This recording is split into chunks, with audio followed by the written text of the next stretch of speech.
Hello అండి అందరికీ. అందరూ ఎలా ఉన్నారు? ఈరోజైతే ఒక స్పెషల్ డే అనమాట. ఈరోజు మీ అందరికీ వీడియో లాస్ట్‌లో మీకు తెలుస్తుంది. ఈరోజైతే ఎర్లీ మార్నింగ్ నేను 5:00కే లేచానండి. యాక్చువల్‌గా అయితే 6కి లేస్తాను. ఈరోజు కొంచెం స్పెషల్ అని చెప్పాను కదా! అందుకని కొంచెం ఎర్లీగా లేసాననమాట.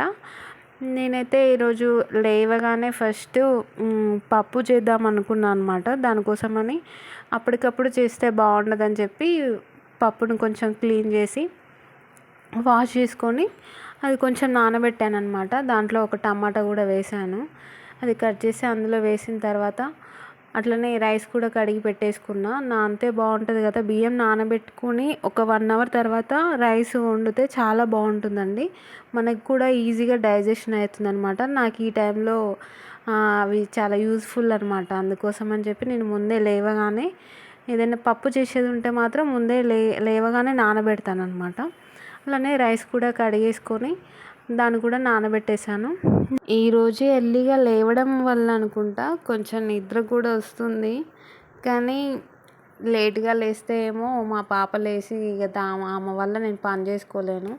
అందుకోసం అని చెప్పి ఇక ఎట్లయితే అది అయింది, ఒకరోజే కదా, అది కూడా మనకి ఈరోజు స్పెషల్ కదా, అందుకని చెప్పి ఇక నిద్రని కంట్రోల్ చేసుకున్నా. బయటకైతే వచ్చేసిన తర్వాత ఎర్లీ మార్నింగ్ చూడండి ఎంత బాగుందో. అసలు ఎర్లీ మార్నింగ్ వేకప్ అయితేనే చాలా బాగుంటుంది. అసలు పీస్ఫుల్గా అనిపిస్తుంది మనకి. ఏదైనా టెన్షన్స్ ఉన్నా, ఏదైనా స్ట్రెస్ ఉన్నా కూడా మనం ఎక్కువసేపు పడుకోవద్దండి. ఎర్లీగా లేస్తే ఆ రోజు డే నుంచి స్టార్టింగ్ నుంచి మనము రిఫ్రెష్గా అనిపిస్తుంది అనమాట. న్యూస్ పేపర్ అయితే వస్తుంది ఎర్లీ మార్నింగ్. వచ్చిన తర్వాత నేనైతే బయట వాకిలి అయితే ఊడ్చేస్తున్నా. ఊడ్చేసి వాటర్ అయితే చల్లాలి.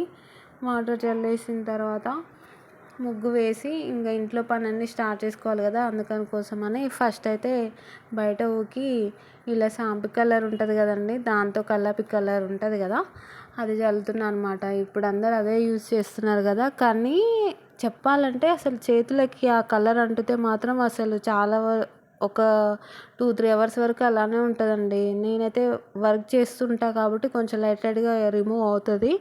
కానీ ఇంకా అది ఆ కలర్ ఉంటే నాకు మాత్రం అసలు ఫుడ్ కూడా తినాలనిపించదు. డెటాల్తో ఎంత వాష్ చేసినా పోదనమాట. మీరు కూడా ఎక్స్పీరియన్స్ చేశారా అట్లా?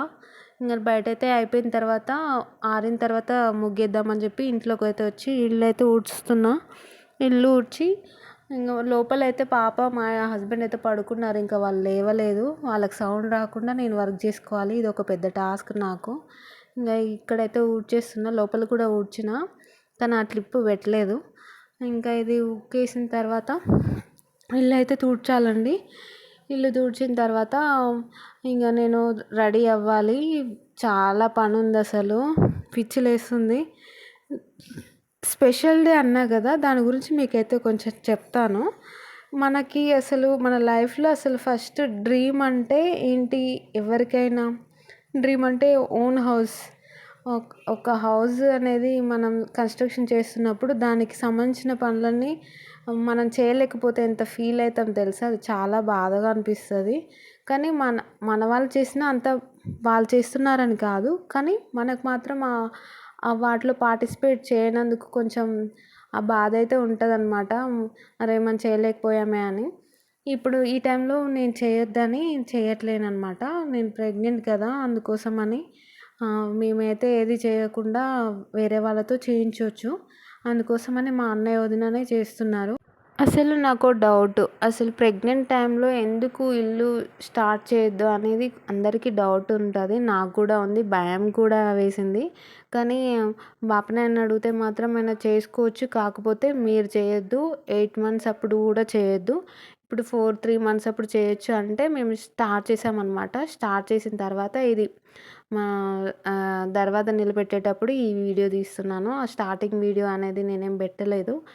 మా అన్నయ్య వదిన అయితే ఈ కార్యక్రమం అయితే చేస్తున్నారు.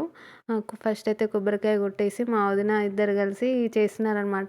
కొన్ని ఫన్నీ ఇన్సిడెంట్స్ కూడా జరిగినాయి, కానీ ఆ వీడియో అయితే లేదు. మా వదిన కొంచెం స్లిప్ అయిందనమాట చైర్ నుంచి. కానీ దేవుని దయ వల్ల ఏం కాలేదు. ఇంకా వాళ్ళు కొబ్బరికాయ కొట్టిన తర్వాత వాళ్ళైతే లోపలికి రైట్ లెగ్ పెట్టి లోపలికి అయితే వెళ్ళారు. కానీ చాలా మంచిగా అనిపించిందండి నాకైతే. ఇదొక డ్రీమ్ కదా ఎవరికైనా, ఓన్ హౌస్ కట్టుకోవాలి. మన మన ఇంటి పనులలో మనం కూడా పార్టిసిపేట్ చేయడానికి కొంచెం బాధగా ఉంది కానీ, మన కన్స్ట్రక్షన్ అయితే స్టార్ట్ అయిపోయింది, జరుగుతుంది కాబట్టి కొంచెం హ్యాపీగా ఉంది. చాలా హ్యాపీగా ఉంది. ఇంక నెక్స్ట్ ఈవినింగ్ అయితే ఇక మా టెర్రస్ మీద ఇక అందరూ ఆడుకున్నారనమాట. మా పాప చూడండి ఒకటే అటు ఇటు ఉరకలు పెడతా ఉంది. ఆమెకు చాలా హ్యాపీ అనిపిస్తుంది అనమాట. ఎందుకంటే మా అన్నయ్య పిల్లలు ఉన్నారు కదా, వాళ్ళతోటి ఆడుకుంటూ వాళ్ళని చూస్తే జాలీగా ఆమెకు ఎక్కలేని హుషారంతా వచ్చేస్తుంది. ఇంక వాళ్ళ చుట్టూ తిరుక్కుంటూ ఆడుతుంది. మా చిక్కి ఎక్సర్సైజ్ చేస్తుంది, వాళ్ళని చూసి ఈమె ఎక్సర్సైజ్ చేస్తూ ఉంది. ఇలా మా ఈవినింగ్ అయితే టెర్రస్ మీద ఇలా కొంచెం ఎంజాయ్ చేసామండి. కానీ నా వీడియోస్ అయితే వ్యూస్ వస్తున్నాయి కానీ సబ్స్క్రైబర్స్ రావట్లేదు. ప్లీజ్ నాకు కొంచెం సపోర్ట్ చేయండి. నా ఛానల్ సబ్స్క్రైబ్ చేసుకోండి, వ్యూస్ కూడా వస్తాయి. లైక్ చేయండి ప్లీజ్. అంతే, ఇంకా ఇలాంటి వీడియోస్ కోసం రోజా యాదవ్ బ్లాగ్స్ అనేది సబ్స్క్రైబ్ చేసుకోండి. Bye bye.